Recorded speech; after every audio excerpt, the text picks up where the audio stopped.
Hello everybody, this is Alex from Hardcore Guides, been my guide for Evil West on Evil difficulty. Today we're doing Chapter 5 entitled The Devil's Pass.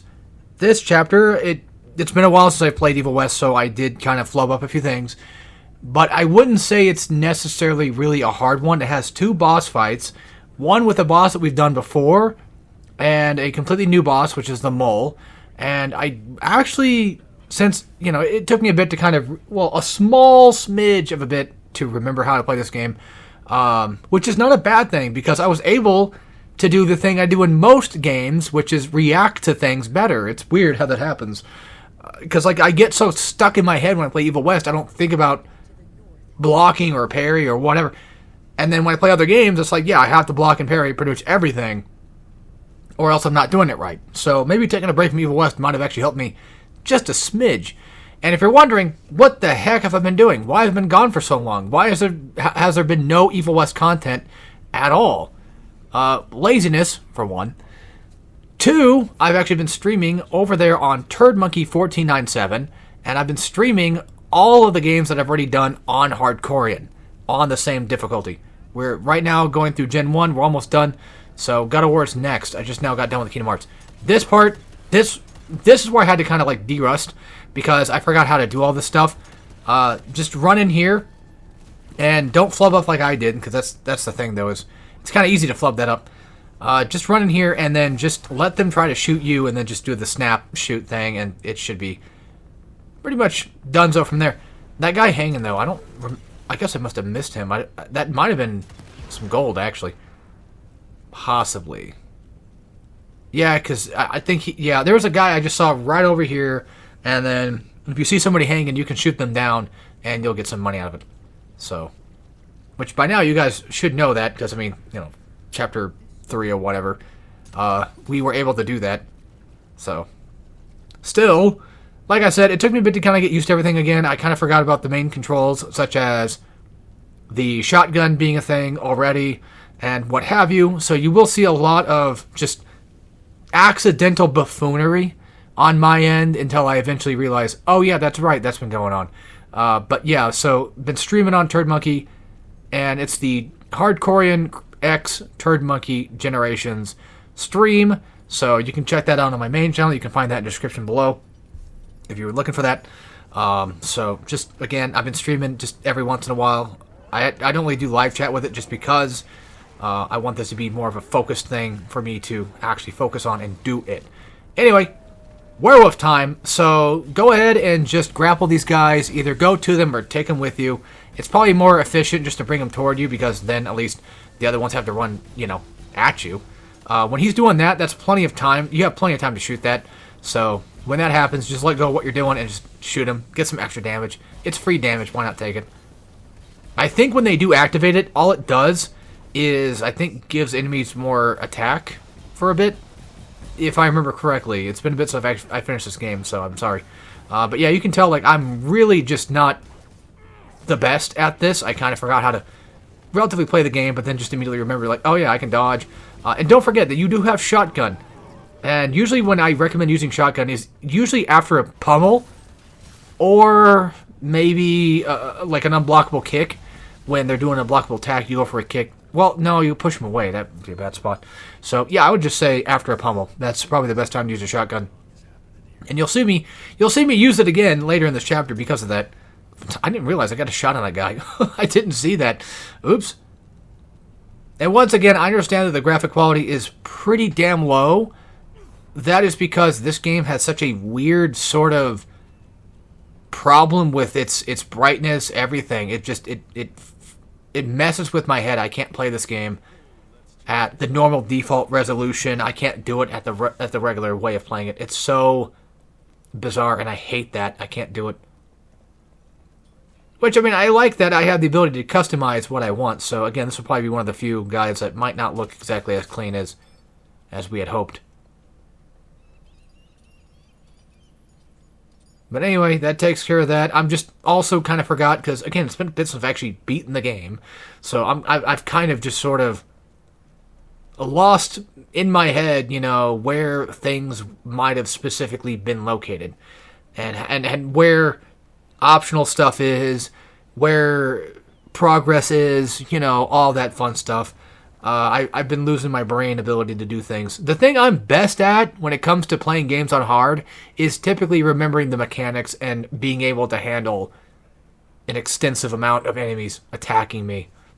Which, I've been going back to Ninja Gaiden on very hard, Ninja Gaiden Sigma on very hard, to unlock Master Ninja 4, the Master Collection. Alright, so, this part, there's flying rocks, just, whenever they show up, just evade them. If you want to kind of like bait the big guys into them, you can do that too.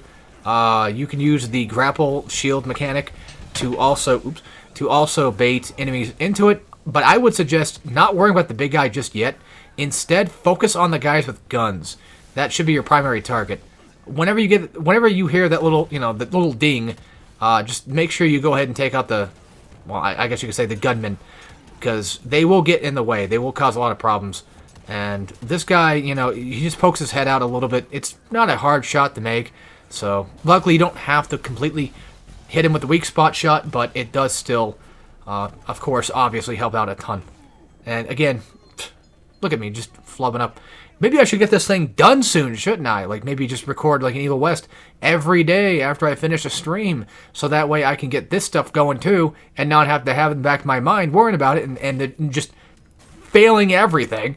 Well, the good news is, even if I do fail during a playthrough, it's not that bad, because I can edit out all the failures and then show you the thing I made progress in, and then if I have any sort of tips that I may not have been able to do, I can still tell you guys what, I know that you can do that I probably most likely just ignored doing. So, it's not all that bad, and hey, we're here for entertainment too, right?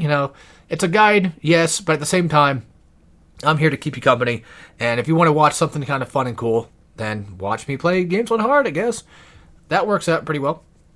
Come up here, grab a crate, couple bucks, not that bad. You're going to want to jump down here because this is progress regardless. You're going to have to do it, but there is money back here, so keep that in mind. And then just push this right over there and just basically have a makeshift platform. So there's that. Man, I do want to talk about the stream thing so much because I've had this idea for a long time of doing all my games I've already beaten on like as guides and doing them for streams, but I'm doing it by generation. So for people on Hardcore, you should probably by now, I think I've talked about it plenty enough, probably by now know about the generation thing that I do. We are now currently in Generation 3 of Hardcore guides, so you can check out the generation stuff on the main channel page. If you scroll down, you'll see like Gen 1, Humble Beginnings, Gen 2, Grand Return, and now Gen 3, The Impossible, which again, I only really reference it as The Impossible because, one, it's a Bioshock thing, and two, God Hand I thought was going to be impossible for me to ever accomplish, and I was able to do it. So we might get to see even some harder games that I might even consider from back then to be also impossible. I would like to do Devil May Cry 4 at some point, which I have finished. Hell, who knows? Maybe even Devil May Cry 1 and 3, because those games are fucking hard. So, especially DMC 1, I don't know why. They needed to make it the way they did. They made the bosses so goddamn tanky. It's just ridiculous. It's not fair. But anyway, back on topic. These guys are going to eventually turn into werewolves. So kill like a few of them. Maybe if you can, possibly hit the guy with the TNT in the back. That might hit him. Somebody gets hit by that later on. But yeah, just the normal gunmen. And then eventually after like a few of them are down, I don't think it's time-based. A few of them go down, just go ahead and focus on the werewolves and take them out. And then when the bugs appear, that's when I would suggest focusing on them, especially if you need health. You can keep them around if you want to use them for like a free iframe or free health or whatever, but I would say just take them out as you do so. I think that was just a random revolver shot, but it doesn't matter because even if I got a free instant kill, it doesn't matter. The point being that I'm just going to do what I normally do, which is grapple, pummel. This is going to be the main loop of this game for a while, and here I'm just kind of playing around with the LBRB shockwave mechanic because why not? Extra damage, and I don't use it, so that's pretty much why I'm doing that for. And then now I have one last werewolf to take down, or Lycan, I think. Regardless, I have one more left to take down. As you just saw right there, I was talking about the shotgun earlier. Pummeling the shotgun is actually a pretty good thing to do, especially on like the medium-sized enemies. I would recommend doing that on them. I know, I understand the game recommends doing the shotgun usually on groups because it will wipe out a group. That is something to do.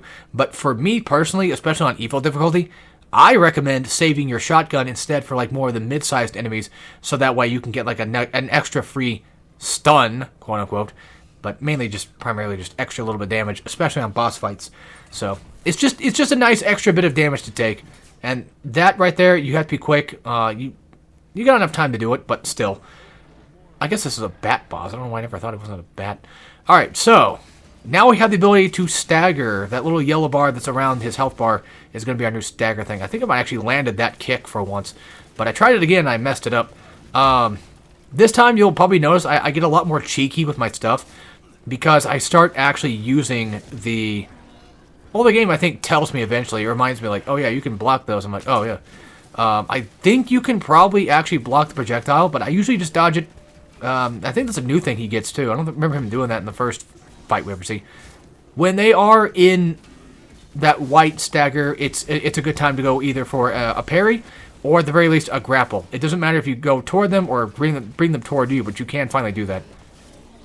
Now I'm gonna try to pay a little bit more attention to specifically the bar with the stagger stuff to make sure if an attack, like if he doesn't attack and I block it, I don't know if it actually causes him to get more stagger or not. I've never tried to do that often, so I'm not sure. And then when the insects appear, just wipe them out. Just go for the grapple, go for those iframes, just wipe them the hell out. Get rid of them quick so they don't get in your way. Let's find out what I do. Go for the kick. Alright, that gives you a lot of good stagger. And I'm not sure. I'll look on the mold, guys. I do it there a lot more. I want to say that it probably does give you extra stagger, but hey, if you're fine with doing the block, the shield, whenever the bosses attack you and getting that perfect shield going, that would probably be a lot more beneficial than just trying to dodge, because dodging, it's got a lot of iframes, but you know, you see me in the past kind of mess it up. Good thing is I do have shotgun now, so that definitely does help taking out the boss a lot faster. And I understand that these types of bosses, they take forever to kill. I get it. There's going to be a fight, like at the end chapter or whatever, that's going to have like 3 of these guys in one. So you'll have to be prepared for that type of stuff. But yeah, just learn their patterns. It will help you in the end, I promise. But that goes for anything, really. And luckily, the bat patterns are not that bad. Most bosses in this game patterns are not that bad. This entire game is, for the most part, not that bad. There's a few spots I can think of that are going to give me some shit. But other than that, most of the game is relatively quite doable. And speaking of which, I watched a video. I think it was Luke22 was his name. I've seen his stuff before. He does like God of War stuff, I think, every once in a while. I believe I've seen him. He's done like funny stuff before. But he said that giving God of War was not that hard. And I'm like, oh yeah? Prove it. I ended up watching the entire video. I thought it was funny. And not only that, but he actually gave a lot of good tips. So hey, who knows? Maybe this year, God of War 4, or maybe not this year, but this generation, God of War 4, give me God of War, maybe. I mean, that one used to give me some shit, but now I have a little bit more idea. And for those that are wondering what I'm talking about, just basically it's just early level grind before Alfheim. Just go out of your way to do side quest. Don't do what I did and just go straight to Alfheim thinking that you needed to do that. Just go grind a little bit, go get some extra stuff, and that will help you. But that's a completely different game. We're talking about Evil West, but nothing's going on, so that's Evil West's fault, not mine. Who made this game again? Flying Machine Hog, right? Something like that? Or was it, People Can Fly? Who the fuck made this game again? People behind Shadow Warrior, right? That'd be Flying Hog, I think. Well, they did a good job in Evil West. I'll give them that. I like Shadow Warrior 1 reboot, but not really much fan of like 2 and 3. Alright, mole time. So he'll dig underground, and sometimes it's just really weird. It's kind of hard to exactly pinpoint what the hell he's going to do. I don't know how I didn't take damage there. That's kind of weird. I still don't know how that works. His fight is odd because sometimes he'll come up from the ground. You can do like a kick because he's got that unblockable move, and sometimes he'll throw a rock at you. And he'll usually, if you miss the first rock, he'll typically have another rock ready to throw.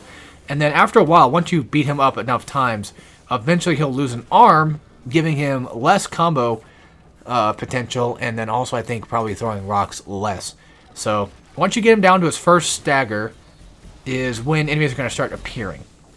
seems to be just a thing the game just does. And by the way, I don't think blocking activates more stagger. It doesn't seem like it does. That's kind of a weird thing not to have, ain't it? This is a beat 'em up game. It should do that. But just keep your eye out on him. I know it's really annoying. If it gets that bad, if you're like, if you're having trouble tracking him down, that's fine. Just dodge roll. Dodge roll a lot. Try to find a place where you can kind of get your back to, so he doesn't get behind you. That way you can kind of just focus on him. Unfortunately, they have to spawn a stupid Lycan in the fight too, just to make it even more annoying. But this is Evil West, and we know how to handle crap in this Bihotch. So let's just go ahead and, I guess, take out the boss first. I forgot I just did that. I did this 5 minutes ago. How did I forget already? But, not even 5 minutes. It's been longer than that, I know. But either way, yeah, just take these guys out, and that's pretty much just it. That's it for the boss fight. Not that bad. And we're going to head on to Chapter 6 next time. So I hope you guys enjoyed, and I will see you all then. And as always, take care, everybody.